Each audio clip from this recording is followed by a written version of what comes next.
Necesitaba el dinero para ayer, me exigió mi hijo, entregándome la deuda de $300,000 de su esposa como si fuera una simple factura. No me decepciones, mamá, agregó con desdén. Yo solo sonreí, sirviendo más café mientras él revisaba mensajes en su celular. 6 horas después, mi cuenta estaba a cero. Cuando regresaron por la noche para buscar el dinero, encontraron la casa vacía y solo un sobre la mesa. Cuando lo abrieron, palidecieron.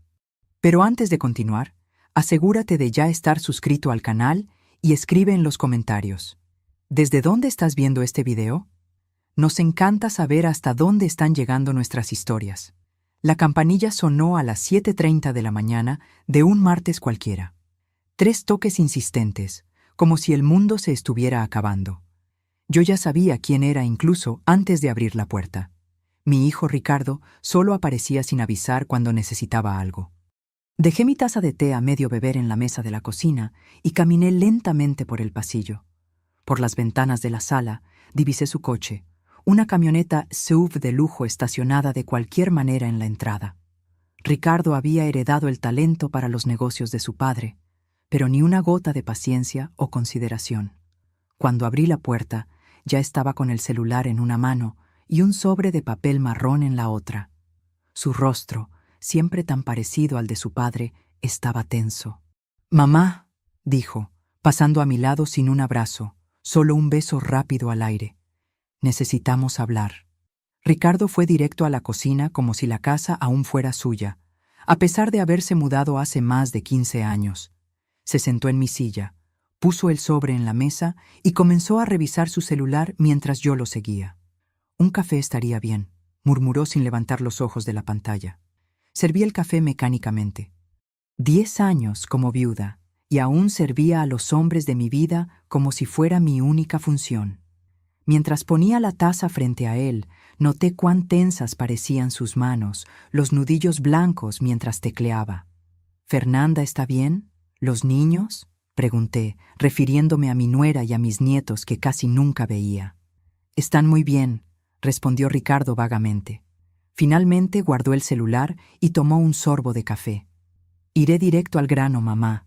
Tengo un problema». Me senté al otro lado de la mesa. En el reloj de pared, los minutos pasaban lentamente. «Fernanda se metió en una situación complicada», continuó, empujándome el sobre. «Hizo algunas inversiones que no salieron bien». Abrí el sobre con cuidado. Dentro había estados de cuenta bancarios, notificaciones de cobranza y un documento que parecía un contrato de préstamo con una cifra destacada en rojo, $300,000. Mi corazón se aceleró.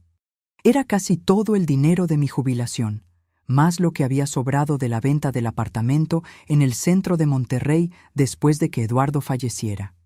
«Ricardo», comencé, sintiendo la garganta seca, «esto es prácticamente todo lo que tengo». Tomó otro sorbo de café, sus ojos fríos ahora finalmente mirándome. «Mamá, no es como si necesitaras ese dinero. Vives sola en esta casa que ya está pagada. Tus gastos son mínimos. Y por el amor de Dios, tienes 68 años. ¿Para qué lo estás guardando?». Sus palabras me golpearon como una bofetada. La casa era el único bien de valor que me quedaba, y aún así estaba a su nombre. Decisión de Eduardo años atrás para evitar problemas con la herencia. «No es tan simple», argumenté. «Tengo mis medicinas, mis consultas». Ricardo golpeó suavemente la mesa, interrumpiéndome. «Fernanda invirtió mal, ¿ok? Creyó en alguien que no debía.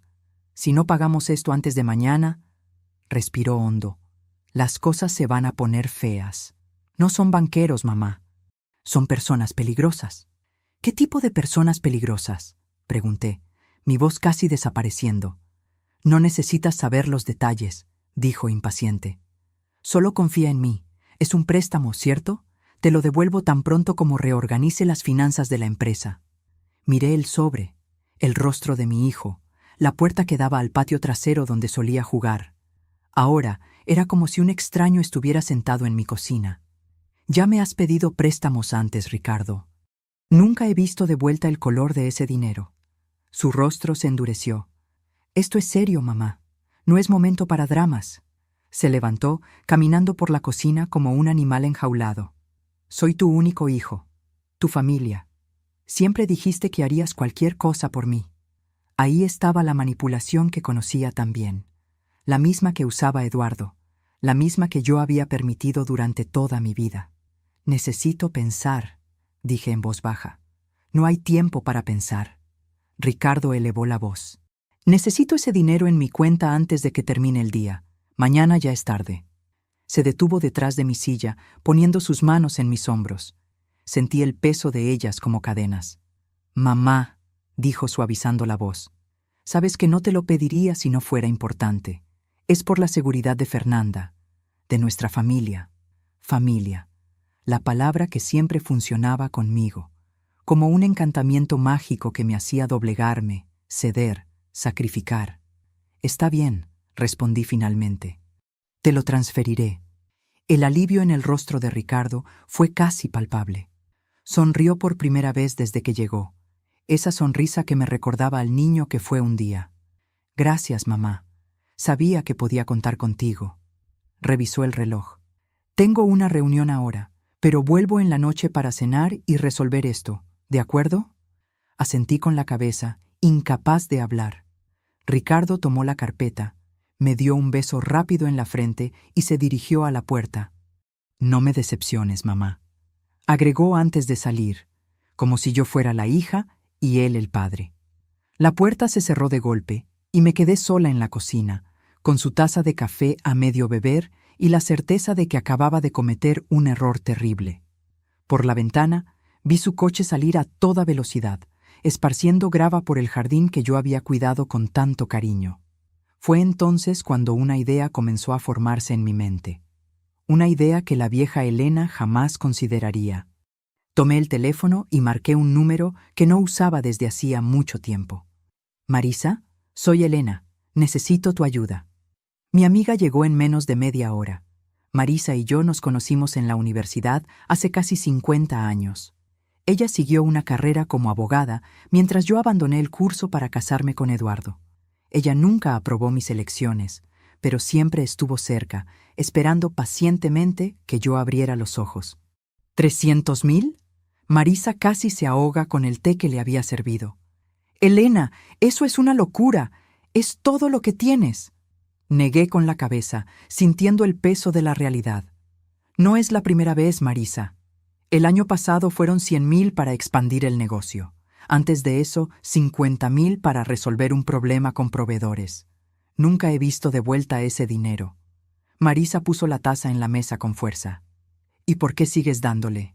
Elena, siempre fuiste inteligente. ¿Cómo no ves lo que está pasando? La pregunta me golpeó como un puñetazo. ¿Por qué continuaba? ¿Por amor? ¿Por miedo? ¿Por costumbre? Es mi hijo, respondí, la respuesta automática de siempre. Y tú eres su madre, no su banco, replicó Marisa. Eduardo te manipuló durante 30 años y ahora Ricardo sigue los mismos pasos. ¿Cuándo va a parar esto?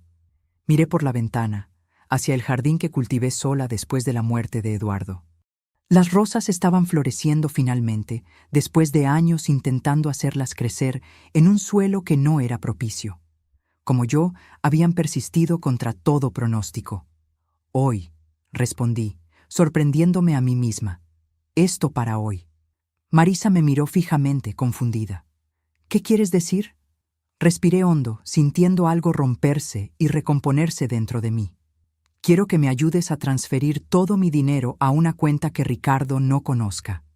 Y quiero que me ayudes a salir de esta casa antes de que él regrese. Los ojos de Marisa se abrieron.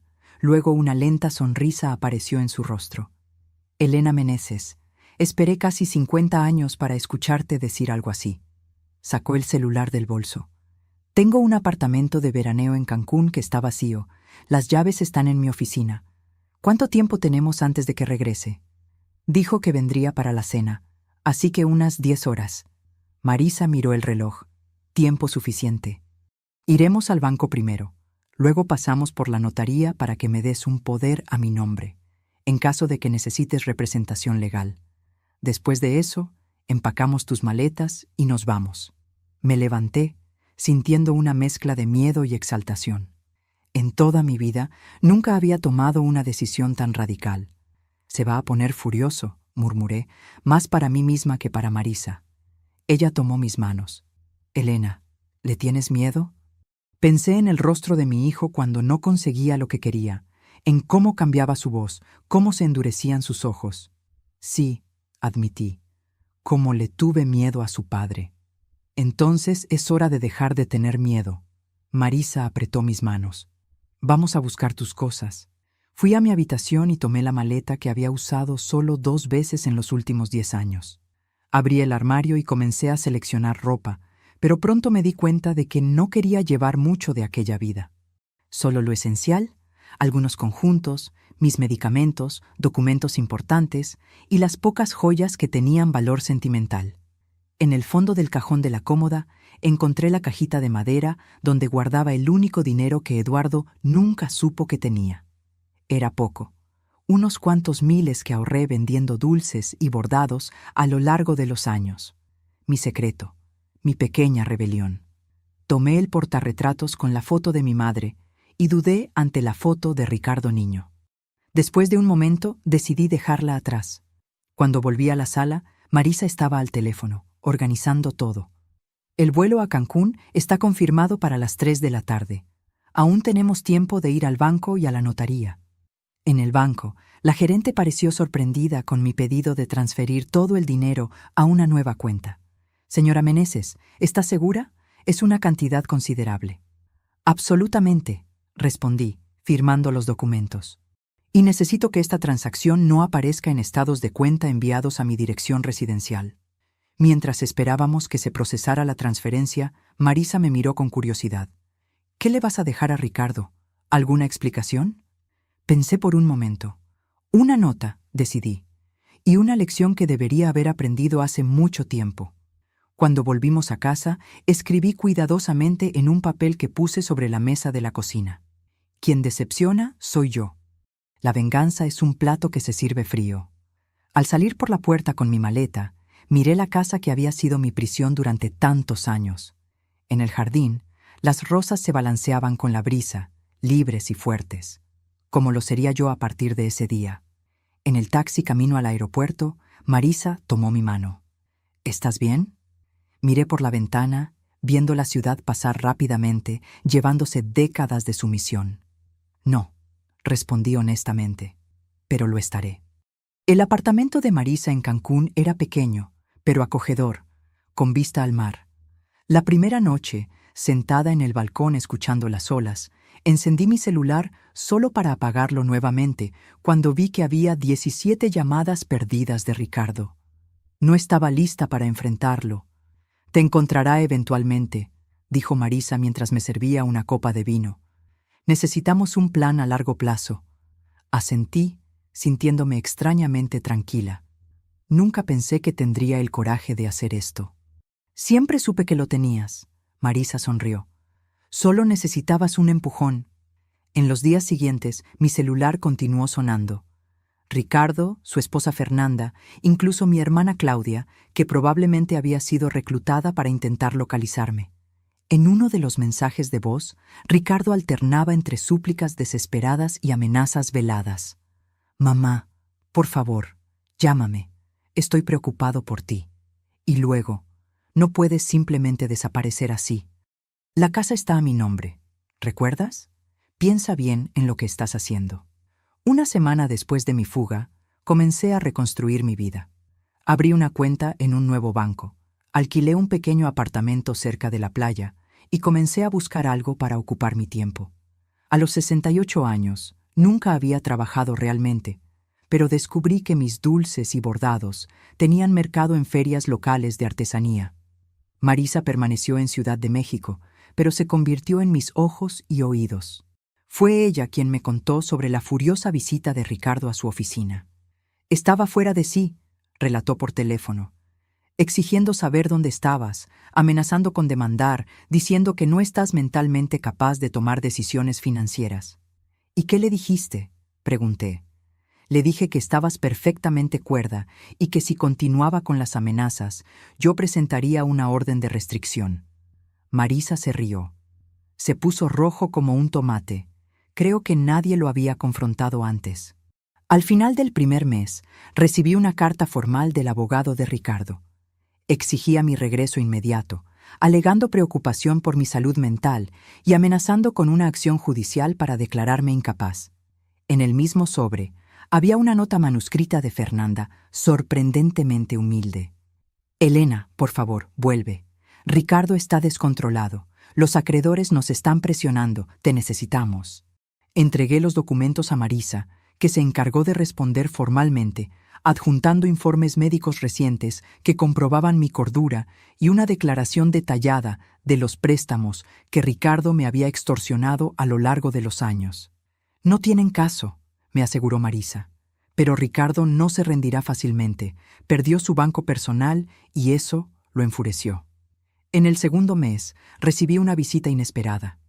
Mi nuera, Fernanda, apareció en mi nuevo apartamento, pálida y notablemente más delgada.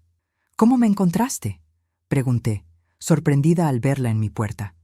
«Contratamos un detective», admitió, pareciendo avergonzada. «¿Puedo pasar?». Dudé, pero terminé permitiéndolo. Fernanda miró alrededor de mi pequeño apartamento con curiosidad. «Es acogedor», comentó, claramente sorprendida de verme viviendo en un espacio tan modesto después de la espaciosa casa que dejé atrás. «Es mío», respondí simplemente. «¿Té?». Nos sentamos en el pequeño balcón, el mar visible a lo lejos. Fernanda sostenía la taza con manos temblorosas. «Las cosas están mal, Elena», dijo finalmente. «Ricardo está diferente, agresivo, perdiendo el control». «¿Cómo están mis nietos?», pregunté, sintiendo una punzada de culpa. Asustados, no entienden lo que está pasando. Ricardo vendió el coche, estamos intentando vender el apartamento de la playa, todo para pagar las deudas. Hizo una pausa. «No eran solo los 300,000, Elena, hay mucho más». No me sorprendió. Eduardo también siempre tenía otra deuda oculta. «Entonces no viniste aquí para convencerme de volver», constaté. «Viniste a pedir más dinero». Fernanda bajó los ojos. «Es más complicado que eso. Los hombres a quienes les debemos no son pacientes. Ricardo les dijo que tú tienes el dinero». Sentí un escalofrío recorrer mi espalda. ¿Me usó como garantía? Fernanda no respondió, pero su silencio fue confirmación suficiente. «Necesitas salir de esa casa, Fernanda», le dije, tomando sus manos. «Lleva a los niños y ve a casa de tus padres». «No es tan simple», murmuró. «Ricardo controla todo, nuestras cuentas, nuestros documentos». Su voz falló. «No sé cómo salí, de la misma manera que tú no sabías». Sus palabras me conmovieron profundamente. Era verdad. Durante décadas no supe cómo salir, cómo romper el ciclo. Hasta que finalmente encontré coraje. «Yo puedo ayudarte», ofrecí. «No con dinero, sino a salir». Fernanda me miró con una mezcla de esperanza y miedo. «Nos encontrará, como te encontró a ti. Entonces estaremos preparadas cuando eso suceda». Respondí con una confianza que nunca había sentido antes. «Pero primero necesitamos sacar a ti y a los niños de esa casa». Después de que Fernanda se fue, con un plan trazado y mi nuevo número de teléfono cuidadosamente escondido en su bota, me senté en el balcón, observando el atardecer. El horizonte anaranjado parecía un símbolo de mi propia transformación. De la oscuridad a la luz. Mi teléfono sonó. Era Marisa. «Fernanda te encontró, ¿cierto?», preguntó sin rodeos. «¿Cómo lo sabes?». Ricardo apareció en mi oficina nuevamente, esta vez con uno de esos acreedores suyos. Un hombre aterrador, con cicatrices en el rostro. Hicieron amenazas veladas, queriendo saber dónde estabas. Sentí que mi estómago se hundía. «¿Qué les dijiste?». «Dije que si te tocaban un dedo a ti, a mí o a cualquier persona relacionada con este caso, yo me aseguraría de que pasaran el resto de su vida tras las rejas». Marisa hizo una pausa. «Elena, esto se está poniendo peligroso. Ricardo está desesperado». «Lo sé», respondí, observando el último rayo de sol desaparecer en el horizonte. «Y las personas desesperadas hacen cosas desesperadas». A la mañana siguiente me desperté con golpes insistentes en la puerta. Por un momento aterrador pensé que Ricardo me había encontrado, pero cuando miré por la mirilla, vi a una mujer desconocida. ¿Señora Elena Meneses?, preguntó cuando abrí la puerta parcialmente, manteniendo la cadena de seguridad enganchada. Sí, soy la detective Oliva, mostró una placa. Policía civil, necesitamos hablar sobre su hijo, Ricardo Meneses. Mi corazón se aceleró. ¿Le pasó algo? La detective mantuvo la expresión neutra. ¿Puedo pasar? La dejé entrar y le ofrecí café, que ella aceptó. Mientras preparaba las tazas en la pequeña cocina, intenté contener el temblor en mis manos. Señora Meneses, comenzó la detective, sentándose en el sofá. Su hijo está siendo investigado por fraude financiero, falsificación de documentos y posible participación con prestamistas usureros. Nos gustaría saber si usted tenía conocimiento de estas actividades. Sentí como si el suelo hubiera desaparecido bajo mis pies. Una parte de mí siempre supo que Ricardo no era honesto en sus negocios, como no lo había sido su padre, pero escuchar las palabras investigación policial lo hacía todo terriblemente real. No, respondí honestamente. Yo sabía que tenía problemas financieros, pero no la extensión o la naturaleza de ellos. La detective anotó algo en su cuaderno. Usted salió de casa repentinamente hace 2 meses, ¿correcto? ¿Puede decirnos por qué? Le conté todo. Los préstamos sucesivos, las manipulaciones, la presión por los 300,000 pesos. La detective escuchó sin interrumpir, solo haciendo anotaciones ocasionales. ¿Él usó su nombre en algún documento? ¿Le pidió que firmara papeles sin explicar de qué se trataban? Pensé por un momento. Hace algunos años, me pidió que firmara algunos documentos para facilitar transferencias financieras, en caso de que necesitara ayuda. Dijo que era para mi protección en la vejez. La detective asintió. Encontramos varias transacciones sospechosas en cuentas abiertas a su nombre, señora Meneses. Cuentas que usted probablemente no sabía que existían. Cerré los ojos, sintiendo una ola de náusea. Ricardo no solo me había manipulado, había robado mi identidad. ¿Qué sucede ahora?, pregunté, intentando mantener la compostura. Continuaremos la investigación. Su declaración formal será necesaria en breve. Dudó. Debo advertirle que su hijo probablemente será acusado en las próximas semanas y, considerando las personas con las que se involucró, sería prudente reforzar su seguridad. Después de que la detective se fue, llamé a Marisa, que prometió viajar a Cancún en el próximo vuelo. Siempre supe que Ricardo estaba involucrado en cosas turbias, dijo, pero nunca imaginé que llegaría a este punto. Esa tarde, recibí un mensaje de Fernanda. Descubrió nuestro plan. Estoy encerrada en el cuarto con los niños. Está rompiendo todo. Mi sangre se heló. Llamé inmediatamente a la detective Oliva, que prometió enviar una patrulla a la dirección de Ricardo. Las horas siguientes fueron un borrón de llamadas, mensajes y actualizaciones fragmentadas. Cuando cayó la noche, solo sabía que Fernanda y mis nietos estaban seguros en una casa de apoyo, y que Ricardo había sido detenido para interrogatorio después de resistirse a la intervención policial. Marisa llegó alrededor de las 9 de la noche, encontrándome en el balcón, mirando el mar oscuro. Se sentó a mi lado en silencio por algunos minutos. ¿Cómo te sientes?, preguntó finalmente. Culpable, admití. Si yo no me hubiera ido, tal vez esto no habría sucedido. Marisa negó con la cabeza firmemente. No, Elena. Si no te hubieras ido, estarías hundiéndote junto con él, probablemente siendo usada para más esquemas fraudulentos. Tomó mi mano. Hiciste lo único que podías haber hecho. Te salvaste. Y al hacerlo, probablemente salvaste a Fernanda y a tus nietos también. A la mañana siguiente, el titular del periódico local me dejó sin aliento. Empresario es arrestado por fraude y vínculos con organización criminal. La foto de Ricardo siendo llevado esposado por la policía parecía pertenecer a otra realidad, no a la mía. El teléfono sonó. Era la detective Oliva. Señora Meneses, su hijo está solicitando su presencia en la comisaría. Insiste en hablar solo con usted. Miré a Marisa, que ya había leído la noticia y me observaba con preocupación. No tienes que ir, dijo, después de todo lo que hizo. Sí tengo que ir, interrumpí, sorprendiéndome a mí misma. Necesito mirarlo a los ojos y terminar esto de una vez por todas. La comisaría era un lugar frío e impersonal, con luces fluorescentes que destacaban cada arruga en mi rostro cansado. Ricardo fue llevado a una sala de visitas, esposado y vistiendo un uniforme gris que lo hacía parecer más pequeño, más viejo. Cuando me vio, sus ojos, tan parecidos a los de su padre, se llenaron de lágrimas. «Mamá», dijo, la voz quebrada, «viniste».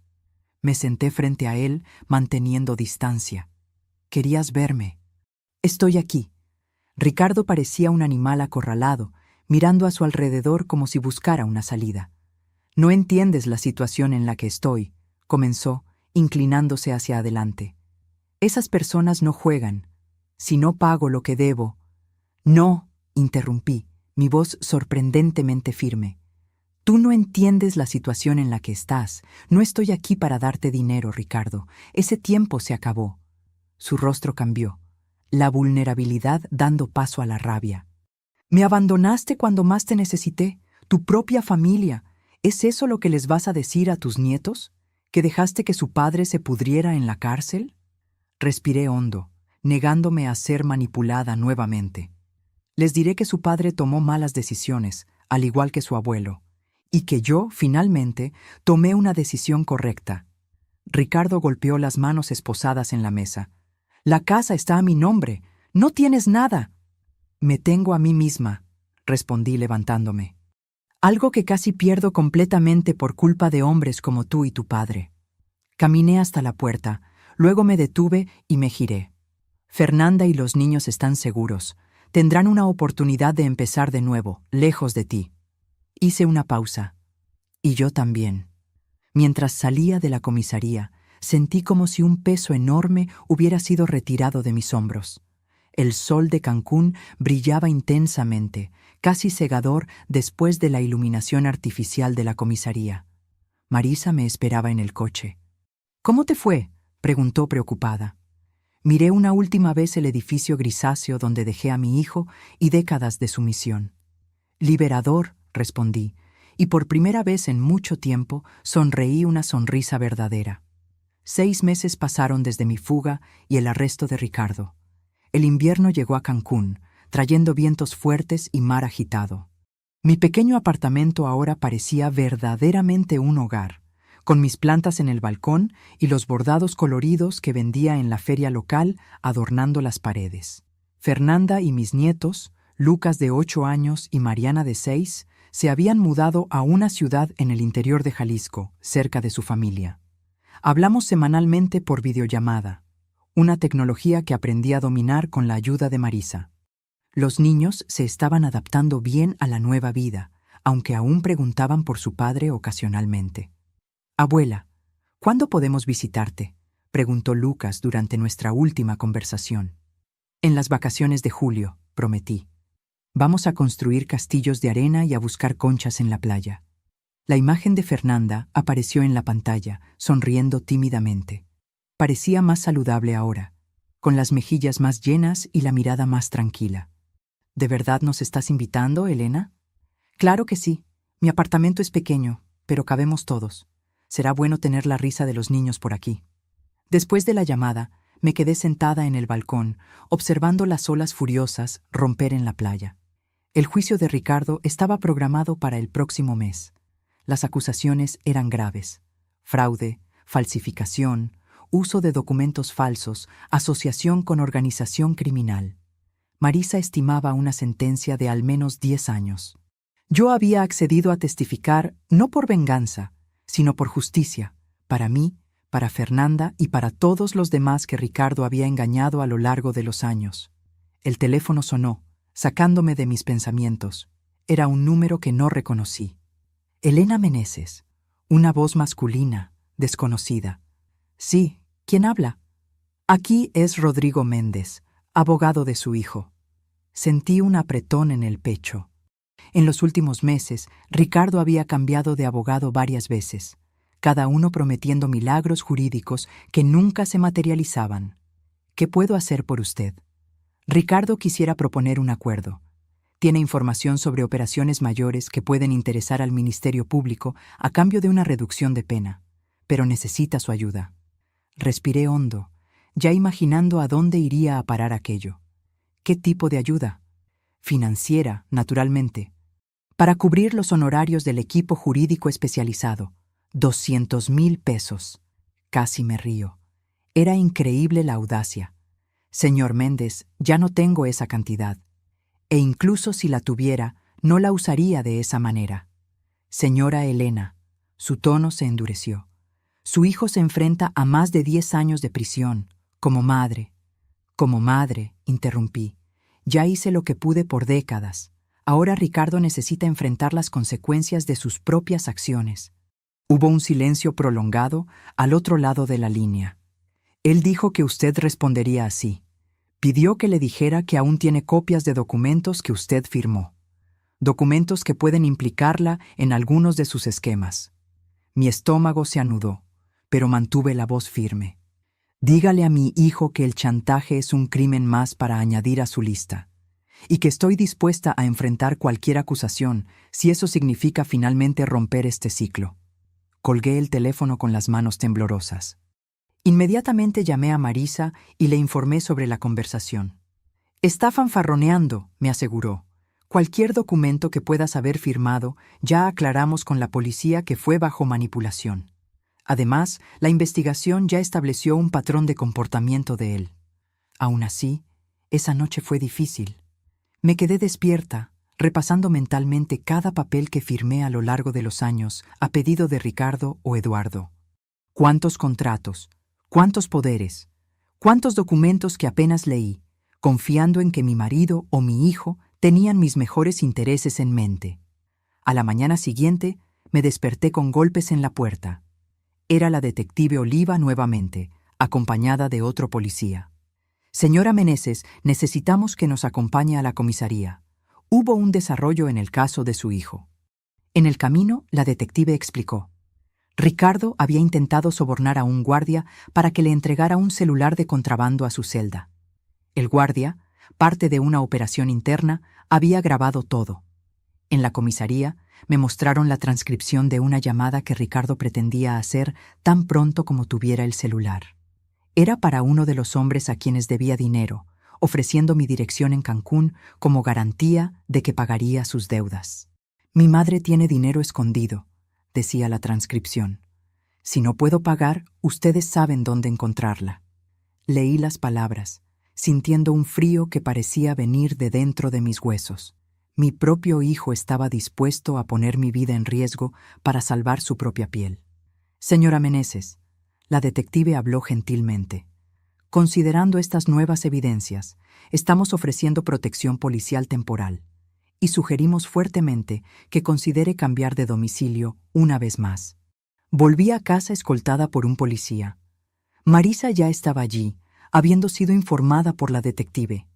Me abrazó tan pronto como entré. Ya estoy buscando un nuevo lugar para ti, un condominio cerrado, con seguridad. Miré alrededor de mi pequeño apartamento, a las plantas que había cuidado con tanto cariño, las cortinas coloridas que había cosido, la vista del mar que me traía paz todas las mañanas. No, dije, sorprendiéndome a mí misma. No voy a huir nuevamente. No voy a dejar que Ricardo continúe controlando mi vida, incluso desde detrás de las rejas. Marisa me miró con una mezcla de preocupación y admiración. Elena, esos hombres son peligrosos. Lo sé, y voy a tomar todas las precauciones necesarias. Pero este es mi hogar ahora, el primero que realmente elegí para mí. No voy a renunciar a él. En los días siguientes, instalamos un sistema de seguridad completo. Cámaras, alarmas, cerraduras reforzadas. La policía aumentó las rondas en el barrio y 2 policías de civil se turnaban en un coche estacionado frente al edificio. Fernanda me llamó en pánico después de haber sido informada sobre la situación. Elena, ven aquí. Quédate con nosotros, por favor. Estoy segura, querida, aseguré. Y tengo una vida aquí ahora. Mis ferias de artesanía, mis amigos, mis clases de natación para personas mayores. Me reí ligeramente. A los 68 años, finalmente descubrí quién soy cuando no estoy cuidando de hombres ingratos. Una semana después, cuando el pánico inicial había disminuido, recibí un sobre oficial. Era una citación para testificar en el juicio de Ricardo, programado para dentro de 2 semanas. Marisa, que se había quedado en Cancún conmigo, revisó el documento. ¿Estás lista para esto? Enfrentarlo en el tribunal no será fácil. Miré por la ventana, hacia el mar que se había convertido en mi confidente. Estoy lista. El tribunal era un edificio imponente en el centro de Ciudad de México. Volví a la ciudad por primera vez desde mi fuga, sintiendo una extraña desconexión con las calles que habían sido mi hogar por décadas. Marisa conducía, mientras yo observaba el paisaje urbano pasar por la ventana. ¿Nerviosa?, preguntó cuando estacionamos. Curiosamente, no, respondí. Siento como si estuviera cerrando un capítulo. Finalmente. En la sala del tribunal, me senté junto a Marisa en la primera fila. La fiscal, una mujer de mediana edad con ojos astutos, vino a saludarnos antes del inicio de la sesión. Señora Meneses, su testimonio será crucial hoy. Ricardo está intentando presentarse como una víctima de las circunstancias, manipulado por socios más poderosos. Siempre fue bueno presentándose como víctima, comenté. La puerta lateral se abrió y Ricardo entró, escoltado por 2 guardias. Estaba más delgado, con el rostro marcado por ojeras profundas. Nuestras miradas se encontraron por un momento, la suya suplicante, la mía firme. El juez entró y todos se levantaron. El juicio comenzó con formalidades procesales, seguidas por el testimonio de peritos forenses que detallaron la complejidad de los esquemas financieros de Ricardo. Cuando finalmente llamaron mi nombre, caminé hasta el banco de testigos con pasos lentos pero determinados. Después del juramento, la fiscal comenzó. Señora Meneses, ¿puede contarnos sobre su relación con el acusado, su hijo? Miré directamente a Ricardo mientras hablaba. Lo crié sola después de la muerte de mi marido, hace 10 años. Antes de eso, vivíamos como una familia aparentemente normal, solo aparentemente. ¿Qué quiere decir? Mi marido, Eduardo, padre de Ricardo, también era manipulador y controlador financieramente. Ricardo aprendió del mejor. La fiscal asintió. ¿Puede detallar cómo su hijo la manipulaba financieramente? Conté todo. Los préstamos sucesivos, las promesas nunca cumplidas, la presión emocional, el chantaje velado. En el último episodio, exigió 300,000 pesos, prácticamente todos mis ahorros, para supuestamente pagar una deuda de su esposa. Cuando me di cuenta de que nunca volvería a ver ese dinero, como no vi los anteriores, decidí irme. ¿Qué la hizo tomar esa decisión después de tantos años cediendo a sus exigencias? Pensé por un momento. Fue el desprecio en su voz, respondí honestamente. Cuando dijo, no me decepciones, mamá. Me di cuenta de que no me veía como una persona, solo como un recurso a ser explotado. En ese momento, algo dentro de mí se rompió y se recompuso de una manera diferente. El abogado de Ricardo se levantó para el contrainterrogatorio. Era un hombre de mediana edad, con un traje caro y una expresión calculada. Señora Meneses, ¿usted se considera una buena madre? La pregunta me tomó por sorpresa. Vi a la fiscal comenzar a protestar, pero levanté la mano ligeramente. Por décadas, creí que ser una buena madre significaba darle todo a mi hijo: dinero, tiempo, autoestima. Ahora entiendo que ser una buena madre también significa enseñar responsabilidad y consecuencias. Usted abandonó a su hijo cuando más la necesitaba. El abogado presionó. No, señor. Yo dejé de posibilitar comportamientos destructivos. Hay una gran diferencia. ¿Y qué hay de las amenazas que su hijo supuestamente hizo contra usted? ¿No le parece conveniente que estas alegaciones surjan justamente cuando él está a punto de proponer un acuerdo con el Ministerio Público? Mantuve la calma, a pesar de la insinuación.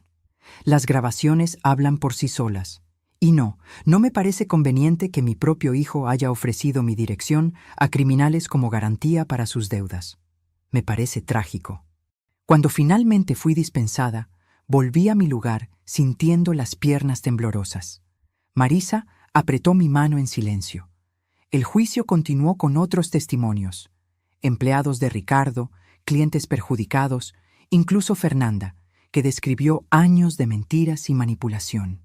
Durante todo el tiempo, observé a Ricardo poniéndose cada vez más agitado, susurrando furiosamente con su abogado. Al final del día, cuando el juez anunció un receso hasta la mañana siguiente, Ricardo me miró una última vez antes de ser llevado. Ya no había súplica en sus ojos, solo un odio frío que me hizo estremecer. En el hotel esa noche no pude dormir. La expresión de Ricardo me acosaba. Era la misma expresión que Eduardo tenía cuando no conseguía lo que quería. Una mezcla de rabia y cálculo, como si estuviera planeando su próximo movimiento. Por la mañana, volvimos al tribunal para escuchar las alegaciones finales. La fiscal presentó un caso contundente, detallando años de fraudes y manipulaciones. El abogado de Ricardo intentó pintarlo como un hombre de negocios en dificultades que cometió errores, pero no crímenes intencionales. Cuando el juez se retiró para deliberar, Marisa y yo fuimos a tomar café a una cafetería cercana. Estaba revolviendo distraídamente mi café cuando noté a un hombre sentado algunas mesas más allá, observándonos. Cuando nuestras miradas se cruzaron, desvió la vista rápidamente. «Marisa», susurré, «aquel hombre nos está observando». Ella miró discretamente. «Debe ser un reportero. El caso ganó cierta atención de los medios locales». Pero algo en la postura del hombre, en la forma en que evitaba el contacto visual mientras claramente nos monitoreaba, me alarmó. «Volvamos al tribunal», sugerí. Al salir, noté que el hombre también se levantó. En el camino de regreso, mantuvo distancia, pero continuó siguiéndonos. En el tribunal, mencioné el incidente a uno de los policías, que prometió estar atento. La sesión se reanudó con el juez regresando para anunciar su decisión. En el caso del Estado contra Ricardo Eduardo Meneses, este tribunal lo considera culpable de todas las acusaciones. Una ola de alivio me recorrió, seguida inmediatamente por una profunda tristeza. Mi hijo, el niño que un día acuné en mis brazos, ahora era oficialmente un criminal condenado. El juez continuó, detallando la sentencia. 12 años de prisión, con posibilidad de progresión después de 4 años, además de multas y restituciones a los perjudicados. Ricardo permaneció impasible durante la lectura de la sentencia. Cuando los guardias se acercaron para llevárselo, se giró en mi dirección. «Esto no ha terminado», dijo lo suficientemente alto para que yo lo oyera. «Te vas a arrepentir». Mientras salíamos del tribunal, noté nuevamente al mismo hombre observando de lejos. Esta vez lo señalé directamente al policía que nos acompañaba. El hombre se dio cuenta y desapareció rápidamente entre la multitud. «Necesitamos volver a Cancún hoy mismo», le dije a Marisa mientras caminábamos hacia el coche. «No me siento segura aquí». En la semana siguiente al juicio, intenté retomar mi rutina en Cancún. La protección policial se había reducido a rondas periódicas, ya que las amenazas de Ricardo parecían menos viables ahora que estaba condenado y bajo vigilancia constante. Una tarde, mientras volvía de la feria donde vendía mis bordados, noté un coche desconocido estacionado cerca de mi edificio. Algo en el vehículo me alertó. Tal vez el hecho de que los cristales eran demasiado oscuros, o que estaba estratégicamente posicionado con vista a la entrada del edificio. En lugar de entrar en el edificio, pasé de largo y llamé a la detective Oliva. «Puede que no sea nada», admitió ella, «pero no cuesta nada verificar. Quédese en un lugar público mientras enviamos a alguien». Entré en un café cercano y esperé, observando por la ventana. 20 minutos después, una patrulla se acercó al coche sospechoso. 2 hombres salieron rápidamente e intentaron alejarse, pero fueron interceptados por los policías. Mi teléfono sonó. Era la detective. «Señora Meneses, atrapamos a 2 individuos con historial criminal. Estaban con armas no registradas y su dirección anotada en un papel». Sentí un escalofrío recorrer mi espalda. ¿Los socios de Ricardo? Probablemente. Los estamos interrogando ahora. ¿Usted tiene algún lugar seguro donde pueda quedarse por algunos días? Llamé a Marisa inmediatamente. Su respuesta fue rápida y decisiva. «Voy a buscarte en 1 hora. Iremos a mi casa de playa en Playa del Carmen. Nadie sabe sobre ella». Volví a mi apartamento escoltada por policías para recoger algunas pertenencias esenciales. Mientras hacía una maleta apresurada, miré alrededor al hogar que había construido con tanto cariño. Una vez más, necesitaba huir. O tal vez no. Un pensamiento comenzó a formarse en mi mente.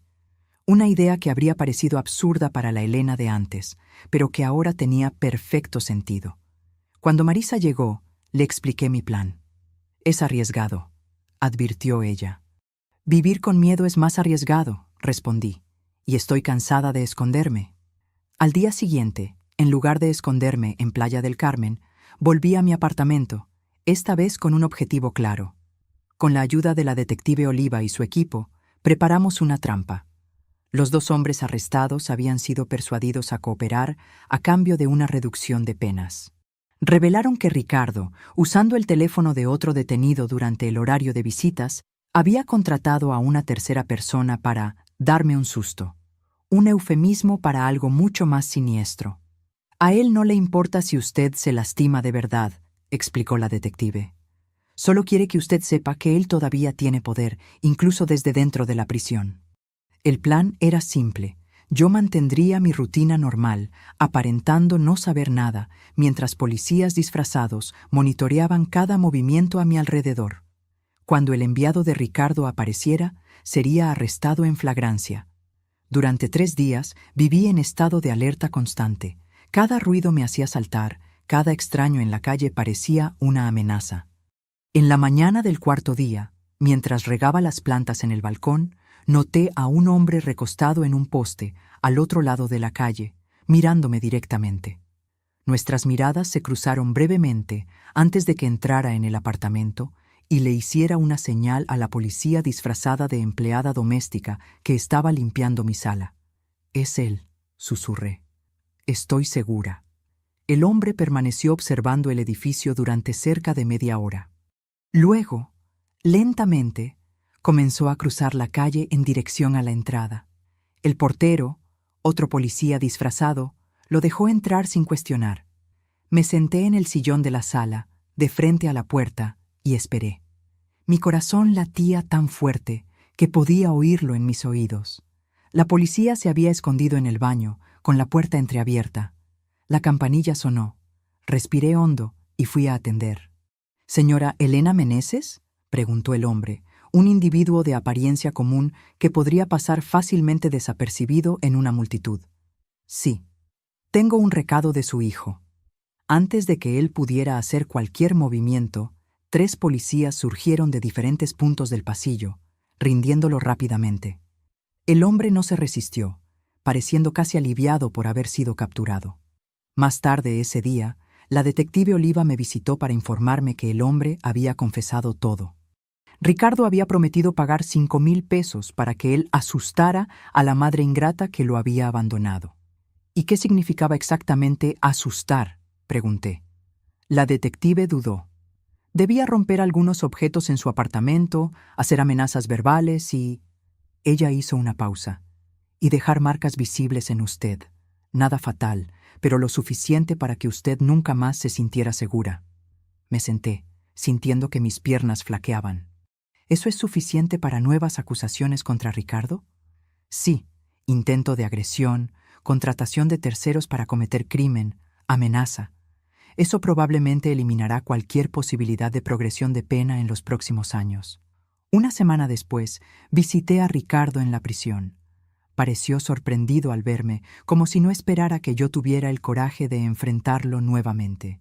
«Vine a decir adiós, Ricardo», dije cuando nos sentamos frente a frente, separados por un vidrio. «¿Adiós?». Él frunció el ceño. «Sí. La persona que intentaste asustar confesó todo. Vas a enfrentar nuevas acusaciones, y probablemente pasarás mucho más tiempo aquí de lo que imaginabas». Hice una pausa. «Pero no vine aquí por eso. Vine para decir que estoy siguiendo adelante con mi vida». Ricardo rió amargamente. «¿Qué vida? Tienes 68 años, mamá. Estás sola».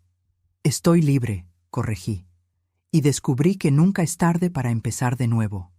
«Sabes, yo siempre me definí como esposa de Eduardo o madre de Ricardo. Ahora estoy descubriendo quién es Elena». Él me miró con una mezcla de desprecio y confusión. «¿Y quién es Elena?». Sonreí genuinamente. «Una mujer que finalmente aprendió a valorarse. Una mujer que ya no tiene miedo». Ricardo golpeó el vidrio, frustrado. Tú piensas que se acabó, pero no se acabó. Voy a salir un día. Cuando ese día llegue, si llega, estaré preparada. Me levanté. Adiós, Ricardo. Mientras caminaba para salir del presidio, sentí una ligereza que no experimentaba desde hacía décadas. El cielo estaba particularmente azul ese día. El aire parecía más dulce. Marisa me esperaba en el coche. ¿Cómo te fue? Liberador, respondí. Realmente liberador. Un año pasó desde mi fuga. El otoño llegó a Cancún, pintando los árboles de rojo y naranja. Mi pequeño negocio de bordados había crecido. Ahora yo tenía 3 alumnas, mujeres mayores como yo, que venían toda semana para aprender y principalmente conversar. Fernanda y los niños me habían visitado 2 veces. Lucas y Mariana llenaron mi apartamento con sus risas y energía, construyendo castillos de arena en la playa y recolectando conchas que ahora decoraban mi balcón. Fernanda estaba trabajando como profesora en la nueva ciudad, lentamente reconstruyendo su confianza. Ricardo había sido condenado por 3 años más debido al intento de intimidación. Las noticias sobre él llegaban ocasionalmente a través de la detective Oliva, que se había convertido en una amiga. Por lo que sabíamos, él estaba quieto, tal vez finalmente aceptando su situación. En una tarde de sábado, mientras volvía de la feria de artesanía, encontré a una mujer esperando en la puerta de mi edificio. Debía tener unos 50 años, cabellos canosos y un rostro que me parecía vagamente familiar. ¿Elena Meneses?, preguntó cuando me acerqué. ¿Sí? Mi nombre es Cristina, Cristina Almeida. Ella dudó. Fui casada con Eduardo antes de usted. Me quedé sin palabras. Eduardo había mencionado un matrimonio anterior solo vagamente, diciendo que la exesposa era desequilibrada y obsesionada con el dinero. Ironías que ahora yo podía apreciar. ¿Le gustaría pasar?, ofrecí finalmente.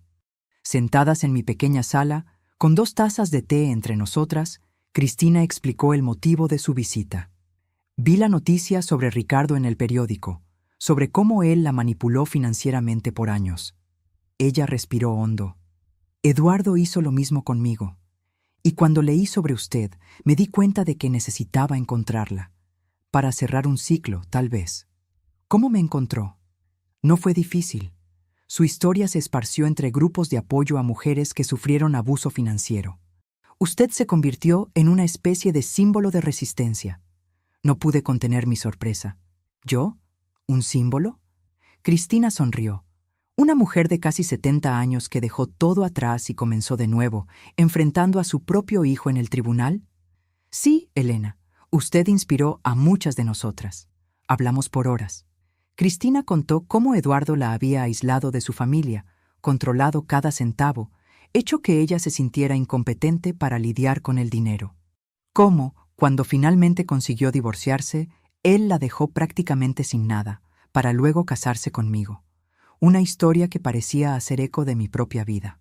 Cuando él murió, continuó ella, sentí una mezcla extraña de alivio y rabia. Alivio porque él ya no podía manipular a nadie. Rabia porque nunca hubo justicia. Él nunca tuvo que enfrentar lo que hizo. Entiendo perfectamente, dije. Por mucho tiempo, culpé solo a Ricardo por sus actos. Pero ahora veo que Eduardo plantó aquellas semillas. Nuestro hijo solo siguió el ejemplo que vio en casa. El ciclo continúa, murmuró Cristina. A menos que alguien lo rompa.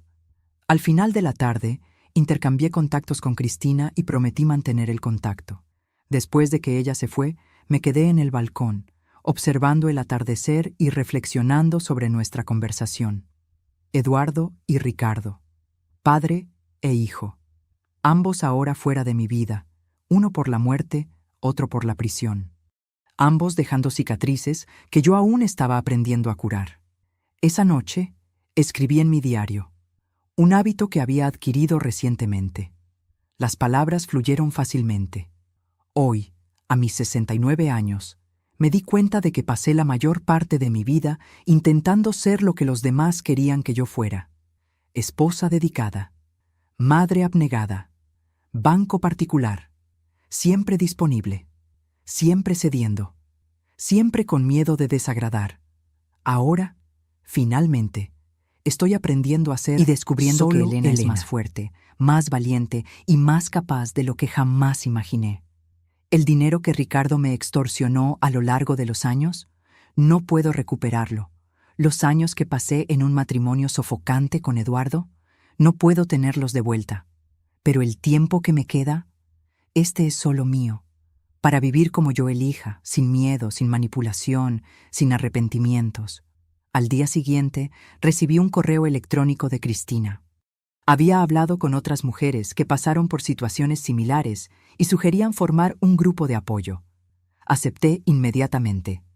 Nuestra primera reunión fue en un café cerca de la playa. Éramos 5 mujeres, todas con historias de control financiero y emocional por parte de maridos, hijos, hermanos. Compartimos nuestras experiencias, nuestros dolores, nuestras pequeñas y grandes victorias. Al final del encuentro, Marisa, que me había acompañado, sugirió: deberían formalizar esto. Crear una ONG o algo así. Hay muchas mujeres por ahí necesitando escuchar esas historias, necesitando saber que nunca es tarde para empezar de nuevo. La idea tomó forma rápidamente. En pocos meses, Recomienzo era oficialmente registrada como una organización sin fines de lucro, dedicada a apoyar a mujeres víctimas de abuso financiero y emocional. Usando mis habilidades de bordado, creé nuestro símbolo, un fénix colorido, renaciendo de las cenizas. Nuestra primera conferencia pública atrajo a más de 50 mujeres. Me puse nerviosa al subir al pequeño escenario improvisado, pero cuando comencé a hablar, mi voz ganó fuerza. Mi nombre es Elena Meneses, tengo 69 años. Por casi 7 décadas, permití que otros controlaran mi vida y mi dinero. Primero mi marido, después mi hijo. Hasta que un día, cuando mi hijo exigió 300,000 pesos, casi todo lo que tenía, algo dentro de mí se rompió y se recompuso. Miré a los rostros atentos en la platea. Nunca es tarde para decir no. Nunca es tarde para empezar de nuevo. Y nunca, jamás, es demasiado tarde para descubrir quién eres realmente cuando no estás viviendo por la aprobación de otra persona. Los aplausos fueron ensordecedores. 2 años después de mi fuga, recibí una carta inesperada. Era de Ricardo, escrita con una caligrafía que parecía más contenida, menos impulsiva de lo que recordaba. Mamá, es extraño escribir esa palabra ahora. Creo que perdí el derecho de usarla. Estoy escribiendo no para pedir perdón. Sé que no lo merezco, sino para decir que estoy haciendo terapia aquí en la prisión. El terapeuta me hizo ver patrones que yo no conseguía ver antes. Cómo repetí contigo exactamente lo que hacía papá. Cómo aprendí a ver a las personas como recursos, no como personas. No estoy disculpándome, solo estoy reconociendo la verdad. Y la verdad es que tenías razón en dejarme enfrentar las consecuencias de mis actos. Sé que probablemente tirarás esta carta, y no te culpo. Solo quería que supieras que, a pesar de todo, estoy orgulloso de lo que te convertiste. Vi tu foto en el periódico, hablando para aquellas mujeres. Parecías diferente, más fuerte. Ricardo. Leí la carta varias veces, sintiendo emociones contradictorias. Cautela, porque conocía bien la capacidad de manipulación de Ricardo. Tristeza, por lo que podría haber sido, y, sorprendentemente, un toque de esperanza. No respondí inmediatamente. En su lugar, llevé la carta a mi próxima sesión de terapia, otro hábito saludable que adquirí en mi nueva vida. ¿Qué quieres hacer?, preguntó mi terapeuta después de que leí la carta para ella. No sé. Parte de mí quiere creer que él está realmente cambiando. Otra parte me recuerda cuántas veces fui engañada antes. ¿Y si ambas partes tienen razón? ¿Y si él está realmente intentando cambiar, pero aún así no es seguro para ti reconectar? Aquellas palabras se quedaron conmigo en los días siguientes. Finalmente, escribí una breve respuesta. Ricardo, recibí tu carta. No puedo decir que confío en tus palabras. La confianza, una vez rota, es difícil de recuperar. Pero reconozco tu esfuerzo en buscar ayuda y reflexionar sobre tus actos. Mi vida ahora está centrada en ayudar a mujeres que pasaron por lo que pasé. Encontré propósito y paz en ese trabajo. Espero que tú también encuentres tu camino. Si es un camino verdadero de cambio, tal vez podamos hablar nuevamente un día. No como madre e hijo que éramos, sino como dos personas intentando hacerlo mejor. Elena.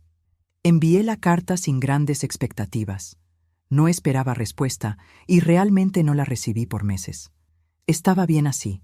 Mi vida había tomado un rumbo propio, independiente de Ricardo o de las sombras del pasado. La primavera llegó a Cancún, transformando la ciudad con colores vibrantes. Nuestra organización Recomienzo había crecido, ahora con una pequeña oficina en el centro de la ciudad y voluntarios dedicados. 2 veces por semana ofrecíamos talleres gratuitos de educación financiera, algo que yo misma tuve que aprender desde cero a los 68 años. Fernanda se había convertido en una colaboradora frecuente, compartiendo su propia jornada de recuperación financiera y emocional. Mis tardes de sábado estaban reservadas para mis nietos, que ahora venían regularmente a visitarme. Lucas, con casi 10 años, adoraba pescar en el muelle cercano a mi apartamento. Mariana, a los 8, había desarrollado interés por mis bordados. Abuela, me preguntó una tarde mientras trabajábamos juntas en una pieza. ¿Eres feliz ahora? La pregunta me tomó por sorpresa. Dejé de bordar y miré a mi nieta. Sus ojos curiosos, su rostro inocente. Sí, querida, respondí sinceramente. Más feliz de lo que jamás fui. ¿Incluso sin el abuelo y papá? Elegí mis palabras con cuidado. A veces, Mariana, necesitamos alejarnos de las personas que amamos para encontrarnos a nosotras mismas. Eso no significa que dejamos de amarlas. Significa solo que necesitamos amarnos a nosotras mismas también. Ella pareció considerar mis palabras, sus pequeñas cejas unidas en concentración. Como cuando necesito estar sola en mi cuarto a veces, incluso gustándome jugar con Lucas. Sonreí admirando su sabiduría infantil.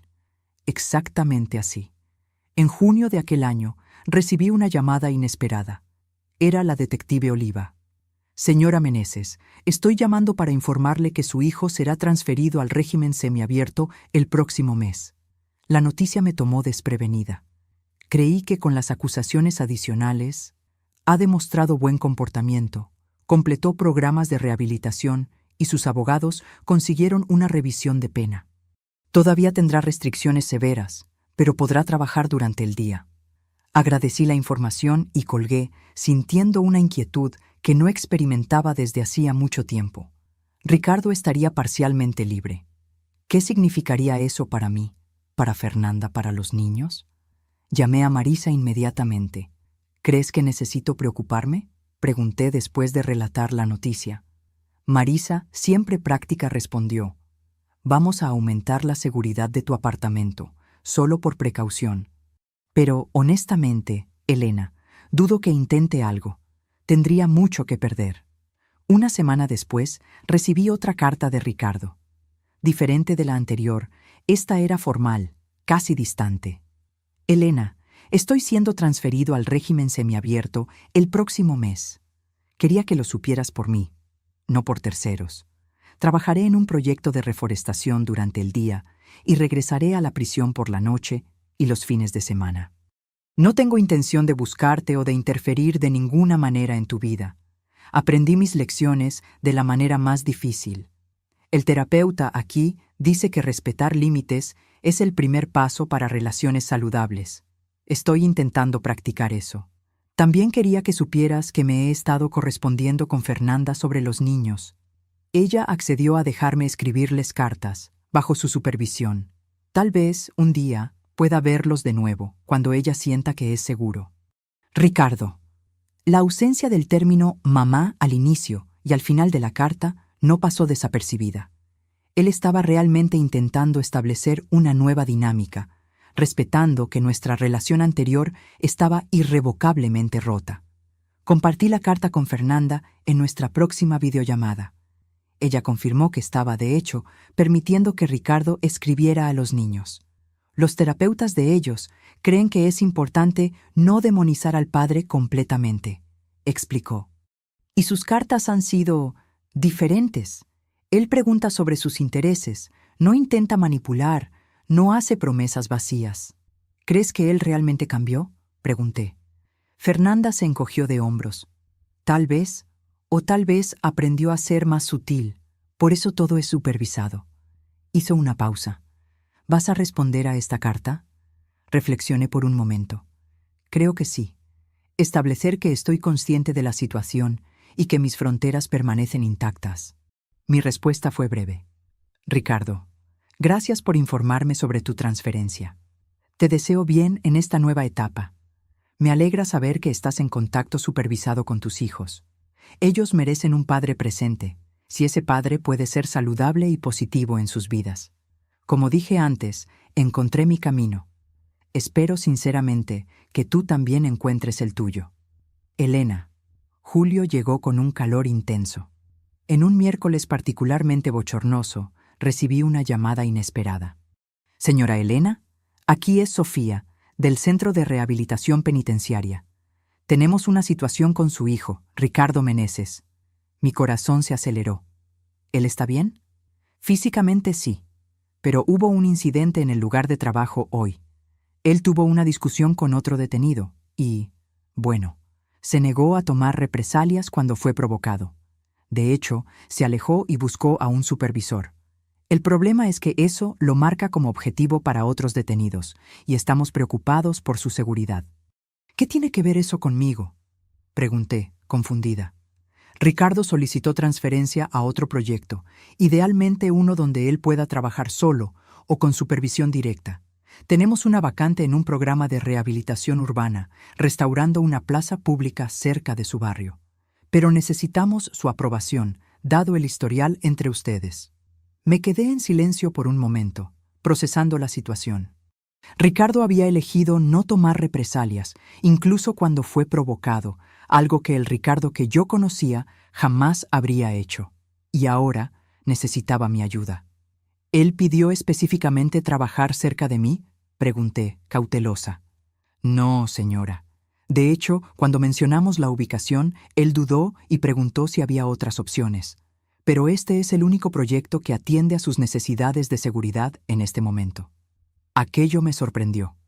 Ricardo estaba realmente intentando respetar mi espacio. ¿Cuál sería la distancia entre su lugar de trabajo y mi apartamento?, pregunté. Aproximadamente 15 cuadras. Él no tendría permiso para salir del área del proyecto, que sería monitoreada. Respiré hondo. Está bien, doy mi aprobación. Después de colgar, cuestioné mi decisión. ¿Estaría siendo ingenua nuevamente? ¿O finalmente ejerciendo compasión sin comprometer mis límites? Llamé a Marisa y le expliqué la situación. Hiciste lo correcto, me aseguró. Mantener a Ricardo seguro mientras él intenta rehabilitarse no significa bajar tus defensas, solo significa que eres humana y tienes compasión. En la semana siguiente, Ricardo comenzó su nuevo trabajo en la plaza. Propósito, alteré mi ruta al mercado para pasar por allí, manteniendo distancia. Lo vi de lejos, plantando árboles jóvenes bajo el sol abrasador. Estaba más delgado, su postura menos arrogante. Por un momento, pareció sentir mi presencia y miró en mi dirección, pero no me acerqué. En agosto, recibí otra carta. Elena, sé que me viste en la plaza hace algunas semanas. Gracias por no acercarte, y gracias por aprobar mi transferencia a este proyecto. El trabajo ha sido terapéutico. Hay algo profundamente satisfactorio en transformar un espacio abandonado en algo hermoso y útil para la comunidad. No estoy pidiendo perdón o reconciliación. Solo quería expresar gratitud por este pequeño acto de bondad que no merecería. Ricardo. La carta era diferente de las anteriores. Más centrada, menos manipulativa. Decidí responder con un gesto simbólico. Al día siguiente, dejé una pequeña caja en el centro comunitario que supervisaba el proyecto. Dentro había herramientas de jardinería de buena calidad y un libro sobre paisajismo urbano. Sin nota, sin expectativas. Semanas pasaron sin respuesta, y estaba bien así. Había aprendido que las relaciones saludables no exigen reciprocidad inmediata o calculada. En septiembre, nuestra organización Recomienzo realizó un evento mayor, un taller de fin de semana sobre independencia financiera para mujeres. Yo sería la oradora principal, compartiendo mi jornada de dependencia total a la autonomía financiera. En la mañana del evento, el salón estaba lleno con casi 100 mujeres. Subí al escenario sintiendo aquella mezcla familiar de nerviosismo y determinación. «Buenos días», comencé. «Mi nombre es Elena Meneses. A mis 70 años, estoy aprendiendo quién soy cuando no estoy siendo definida por los hombres de mi vida». La platea rió gentilmente, muchas asintiendo en reconocimiento. Hace 3 años, mi hijo apareció en mi puerta exigiendo 300,000 pesos, casi todo lo que tenía. Como tantas veces antes, él contaba con mi incapacidad de decir no. Y como tantas de ustedes saben, esos patrones no comienzan de la nada. Son cultivados a lo largo de décadas. En mi caso, comenzó con mi marido controlando cada centavo, cada decisión, haciéndome creer que yo era incapaz de administrar mi propia vida. Mientras hablaba, noté movimiento en el fondo del salón. Una figura alta y delgada había entrado discretamente y permanecía de pie cerca de la puerta. Mi corazón se aceleró al reconocer a Ricardo. Por un momento, perdí el hilo de mi discurso. La platea percibió mi hesitación, algunas girando para ver lo que me había distraído. Respiré hondo y continué. El momento más difícil y más liberador de mi vida fue cuando finalmente dije no. Cuando salí por la puerta con solo una maleta y la determinación de no ser más una extensión de la cuenta bancaria de otra persona. Hablé por 30 minutos más, consciente de la presencia silenciosa de Ricardo en el fondo del salón. Él no intentó acercarse, solo escuchó. Cuando terminé, recibí una ovación de pie. Mujeres se acercaron para compartir sus historias, pedir consejos, agradecer. Ricardo permaneció donde estaba, esperando pacientemente que la multitud disminuyera. Finalmente, cuando el salón estaba casi vacío, él se acercó lentamente. Parecía incierto, vulnerable de una forma que nunca había visto antes. «Hola», dijo simplemente. «Hola», respondí. «Tu discurso fue poderoso y doloroso de escuchar». Hizo una pausa. «Gracias por las herramientas de jardinería». Nos quedamos en un silencio extraño, dos personas que un día fueron tan cercanas, ahora prácticamente extrañas. «¿Cómo supiste del evento?», pregunté finalmente. «Fernanda lo mencionó en una carta. Pedí permiso especial para venir, solo para escuchar». Asentí, notando cómo él respetaba los límites, pidiendo permiso en lugar de presumir derechos. «¿Estás bien?», pregunté, genuinamente curiosa. «Estoy diferente», respondió después de un momento de reflexión. «Aprendiendo a vivir con las consecuencias de mis elecciones, aprendiendo a existir sin manipular o controlar». Él encontró mis ojos. «Es más difícil de lo que imaginé». «Generalmente lo es», concordé. Ricardo miró el reloj. «Necesito volver. Tengo solo 2 horas de permiso». Dudó, entonces agregó. «Transformaste algo terrible en algo significativo. Estoy...». Él buscó la palabra correcta. Orgulloso no es la palabra correcta. Impresionado, inspirado tal vez. Mientras él se giraba para salir, me oí decir, «Ricardo». Él se detuvo, girándose hacia mí. «¿Te gustaría tomar un café cualquier día de estos? En un lugar público, claro». La sorpresa en su rostro era genuina. Yo, sí, me gustaría mucho. «No estoy prometiendo reconciliación», aclaré. «Solo una conversación». «Entiendo completamente», él asintió. «Es más de lo que merezco». Una semana después, nos encontramos en un café concurrido cerca de la plaza donde él trabajaba. Un guardia penitenciario discreto permaneció a algunas mesas de distancia, parte de las condiciones de la salida temporal de Ricardo. La conversación comenzó torpe, ambos navegando en un nuevo territorio. Ya no éramos madre e hijo en el sentido tradicional, sino 2 adultos intentando encontrar un nuevo tipo de conexión. «¿Cómo están tus nietos?», preguntó después de pedir café. «Bien. Lucas está fascinado con astronomía últimamente. Mariana está aprendiendo a tocar la flauta». Ricardo sonrió levemente. «Ellos siempre hablan de ellos en las cartas. Fernanda me envió algunas fotos recientes». Tomé un sorbo de café, reuniendo coraje para la pregunta que me molestaba. «Ricardo, ¿qué pasó? ¿Cuándo comenzaste a ver a las personas solo como recursos a ser explotados. Él miró por la ventana por un largo momento, su perfil recordándome tanto al de su padre que sentí un escalofrío. Creo que siempre fue así, respondió finalmente. Desde niño observé cómo papá te trataba, cómo él conseguía lo que quería. Parecía eficiente. Hizo una pausa. En la escuela, en la universidad, en los negocios, manipular personas funcionaba, hasta que ya no funcionó más. ¿Y ahora?, pregunté. Ahora estoy aprendiendo que la eficiencia no lo es todo, que las relaciones reales exigen reciprocidad, no explotación. Él me miró directamente, que las personas no son medios para un fin. Conversamos por casi una hora. No hubo grandes revelaciones o reconciliaciones dramáticas, solo dos adultos compartiendo experiencias honestamente, tal vez por primera vez. Cuando nos despedimos, Ricardo preguntó, ¿podemos hacer esto de nuevo algún día? Tal vez, respondí, un paso a la vez. En la mañana siguiente, mientras caminaba por la playa con Marisa, reflexioné sobre el encuentro. ¿Crees que él realmente cambió?, preguntó mi amiga. Creo que está intentando, respondí honestamente. Y eso ya es más de lo que Eduardo jamás hizo. ¿Y tú? ¿Estás lista para perdonar? Observé las olas rompiendo en la arena, su ritmo eterno de destrucción y renovación. El perdón no es algo que das de una vez, dije finalmente. Es una práctica diaria. Estoy aprendiendo a perdonar, a él y a mí misma por permitir tanto por tanto tiempo.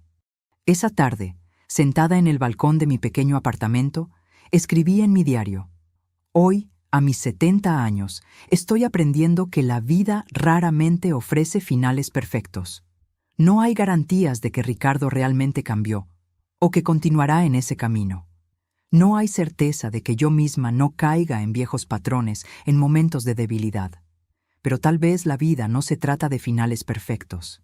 Tal vez se trata de empezar de nuevo, cuantas veces sea necesario. De romper ciclos tóxicos, incluso cuando parece imposible. De creer que podemos ser más que nuestros peores momentos o nuestros errores más dolorosos. El dinero que Ricardo exigió aquella mañana hace 3 años fue el precio de mi liberación. Un precio alto, pero infinitamente menor que el costo de permanecer atrapada en una vida que no era realmente mía. Hoy no soy rica financieramente. Vivo modestamente. Gano lo suficiente vendiendo mis bordados y con pequeños ahorros. Pero soy inmensamente rica de otras formas. En amistades genuinas, en propósito, en paz interior. En coraje que no sabía que poseía. Y si hay una lección que me gustaría dejar para mis nietas, para todas las mujeres que encuentro a través del recomienzo, es esta. Nunca es demasiado tarde para decir no. Nunca es demasiado tarde para redescubrir quién eres cuando no estás viviendo para agradar a los demás. Nunca es demasiado tarde para comenzar de nuevo. A mis 70 años, no estoy terminando mi historia. Solo estoy comenzando a escribir los capítulos más auténticos. Cerré el diario y observé el atardecer pintar el cielo en tonos de naranja y morado. Mañana sería otro día de trabajo en la organización, otra oportunidad de transformar mi dolor en propósito, mi experiencia en orientación para otras. La campanilla sonó. Era Marisa con una botella de vino. Para celebrar, dijo entrando. ¿Qué estamos celebrando? 3 años desde que dijiste no, 3 años de libertad. Sonreímos y brindamos bajo el cielo del atardecer. Por el coraje, propuse. Por Elena, Marisa corrigió, finalmente viviendo su propia vida. Ahora, si te gustó esta historia, haz clic en suscribirse y dime en los comentarios qué parte te dejó boquiabierto. Y no olvides hacerte miembro para tener acceso a videos exclusivos que no publico aquí. Te espero allí.